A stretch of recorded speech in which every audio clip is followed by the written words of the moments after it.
Assalamualaikum warahmatullahi wabarakatuh. Perkenalkan, nama saya Dia Ayu Cinta Wahyudi. Panggil saja Cinta. Saya sekarang sudah kelas 6. Saya berasal dari MI Nurul Huda Desa Sedengan Mijen. Pada kesempatan ini, saya akan membawakan dongeng untuk kita semua yang berjudul Sarip Tambak Oso.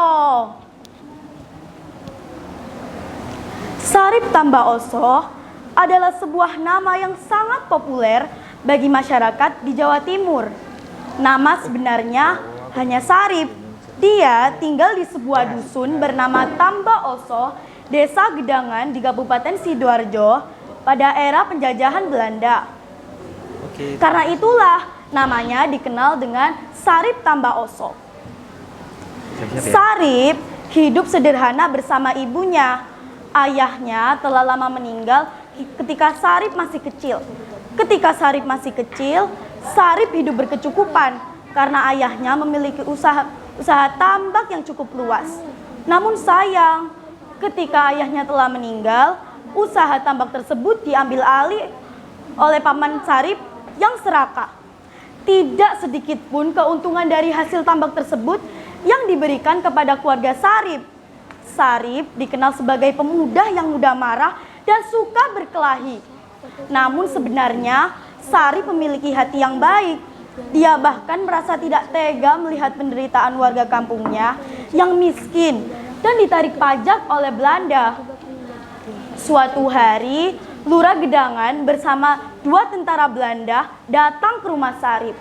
Sayangnya, ketika itu Sarip tidak ada di rumah, sehingga hanya ditemui oleh ibu Sarip. Maksud kedatangan Lurah Gedangan tersebut adalah untuk meminta pajak usaha tambak milik almarhum suaminya.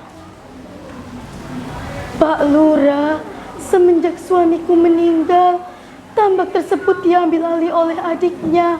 Dia mengambil semua keuntungan hasil tambak tersebut. Jadi, kalau Pak Lurah mau minta pajak, mintalah pada adik almarhum suamiku. Aku tidak peduli. Tambak tersebut masih atas nama suamimu. Jadi, kamulah yang harus membayarnya. Karena ibu Sarip tidak mau membayar, Lurah Gedangan dan tentara Belanda mengamuk merusak perabotan. Kalau aku nyanyi, lihat hasil Kamu bayar pajak atau rumahmu aku bakar. Rip, Sarip, pulanglah nak. Rumahmu mau dibakar oleh Lurah Gedangan. Sarip yang seperti mendengar panggilan ibunya pun segera pulang. Betapa marahnya Sarip melihat Lurah Gedangan dan tentara Belanda merusak rumahnya. Aku sendiri ya. Hei Lurah, kurang ajar kamu. Berani sekali kamu merusak rumahku. Coba berdiri. Kalau kamu mau bayar pajak tambak, maka semuanya beres. Dasar tidak tahu diri. Seharusnya kamu menjadi pelindung rakyat, bukan malah menjadi antek para penjajah itu. Tanpa banyak bicara, Sarip langsung memukul Lurah Gedangan hingga mati. Salah satu tentara Belanda juga dipukulnya hingga mati. Satu tentara Belanda lainnya juga melarikan diri. Setelah peristiwa pembunuhan Lurah Gedangan tersebut, Sarip pun menjadi buronan pemerintah penjajah Belanda. Beberapa hari kemudian, Sarip menemui pamannya. Sarip bermaksud untuk meminta kembali tambak peninggalan ayahnya. Tidak bisa, tambak tersebut sudah jadi milikku. Sedikit pun tidak akan kuberikan padamu. Baiklah, jika paman keras kepala, aku terpaksa melakukan tindakan kekerasan. Akhirnya, perkelahian antara Sarip dan pamannya terjadi. Perkelahian tersebut dimenangkan oleh Sarip. Pamannya segera melarikan diri sebelum sempat dibunuh oleh Sarip. Paman Sarip melarikan diri ke daerah Kulon Kali Sedati. Di tempat itu, paman Sarip menemui seorang pendekar bernama Paidi.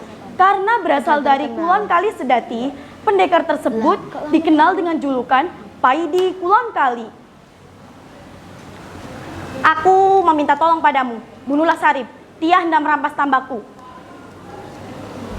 Jika bayarnya cocok, aku siap melakukan. Hah? Kenapa Aku ini? bayar, berapapun yang kamu minta.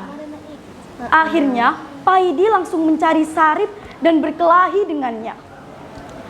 Paidi memiliki sebuah senjata andalan yang disebut jagal, karena sehari-hari Paidi bekerja sebagai kusir delman.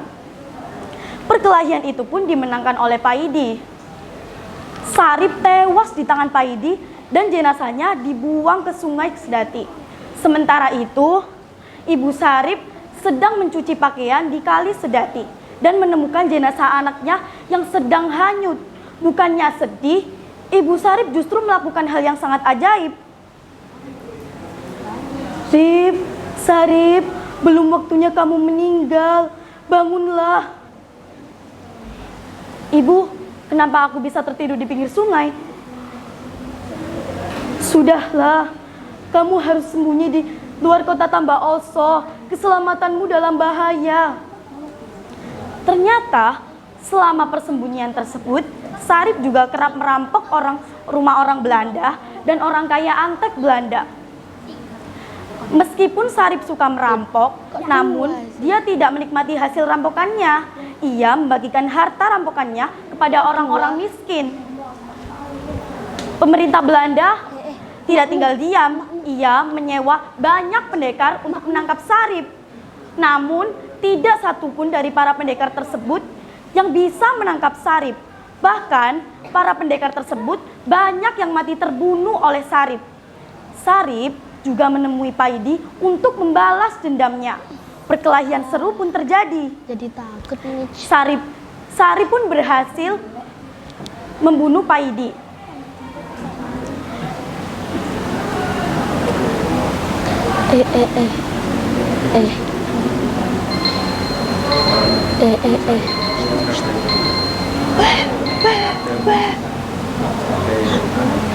Tutor juara 1 dan Singapura dong. Akhirnya, Belanda mengetahui kelemahan Sarip dari pamannya yang selama ini menjadi antek Belanda. Pamannya yang masih satu perguruan dengan ayah Sarip pun mengetahui bahwa dahulu ayah Sarip pernah bertapa dan membawa pulang sebongkah tanah merah. Tanah merah tersebut dibagi menjadi 2 dan dimakan oleh Sarip dan ibunya. Setelah memakan tanah merah tersebut, Sarip bisa hidup kembali meskipun dibunuh berkali-kali selama ibunya masih hidup.